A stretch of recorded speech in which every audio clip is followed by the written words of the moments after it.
उपायुक्त नीरज कुमार ने रविवार को केलांग में कहा कि एक अध्यापिका ने बर्फबारी में घर घर जाकर पढ़ाए विद्यार्थी, दूसरी अध्यापिका ने अभिभावकों की सहमति से अपने क्वार्टर में रखकर दी शिक्षा। सरकारी क्षेत्र में यूं तो सभी अपने दायित्वों का निर्वाह करते हैं और ये उनके अपेक्षित भी होते हैं, लेकिन कुछ लोग ऐसे होते हैं जो लीक से हटकर कार्य करते हुए न केवल उन्हें दिए गए दायित्वों को पूरा करते हैं बल्कि अपने जज्बे और समर्पण से दूसरों को भी प्रेरणा दे जाते हैं। इसी फेहरिस्त में शामिल है जनजातीय लाहौल स्पीति के राजकीय आदर्श वरिष्ठ माध्यमिक विद्यालय जालमा में हिंदी की प्रवक्ता अनीता देवी और राजकीय प्राथमिक विद्यालय में कार्यरत जेवीटी चेरिंग डोलमा। इन दोनों अध्यापकों ने कोविड-19 के दौर में बच्चों की पढ़ाई को लेकर जिस जज्बे का परिचय दिया है, उन्हें उदाहरण लाहौल घाटी जैसी विषम भौगोलिक परिस्थितियों वाले क्षेत्रों में तो कम देखने को मिलते हैं। उन्होंने कोविड प्रोटोकॉल का पालन करते हुए बच्चों की पढ़ाई, मार्गदर्शन और होमवर्क जांचने के काम में बखूबी अंजाम दिया है। राजकीय आदर्श वरिष्ठ माध्यमिक पाठशाला जालमा की हिंदी प्रवक्ता अनीता देवी ने बताया कि वे 2012 से एसएमएनसी के तहत अपनी सेवाएं दे रही है।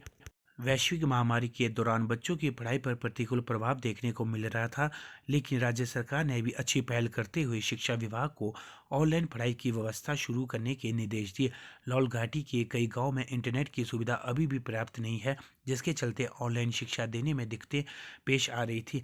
अनिता देवी ने मुलिंग और नालंदा पंचायतों की इंटरनेट सुविधा से वंचित गाँव के बच्चों को उनके घर द्वार जाकर शिक्षा प्रदान करने का फैसला लिया और इसे अलमी जामा भी बनाया। इस कार्य में उन्हें 6 से 7 किलोमीटर पैदल भी चलना पड़ा। भारी बर्फबारी के बीच ओथंग यंगथंग गांव में बच्चों को प्रश्नकाल पहुंचाने का दायित्व भी निभाया।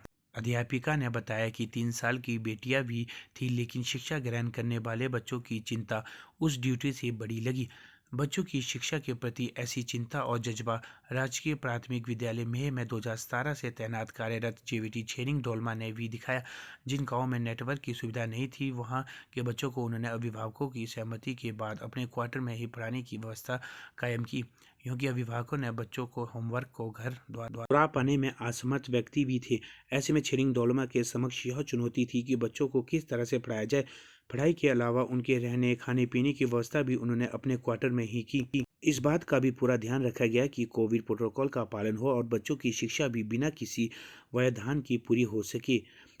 दोनों अध्यापकों के अपनी ड्यूटी के प्रति इस तरह के समर्पण भावना और जज्बे की जिला प्रशासन ने भी सराहना की और उन्हें 75वें जिला स्वतंत्रता दिवस समारोह के मौके पर सम्मानित भी किया गया।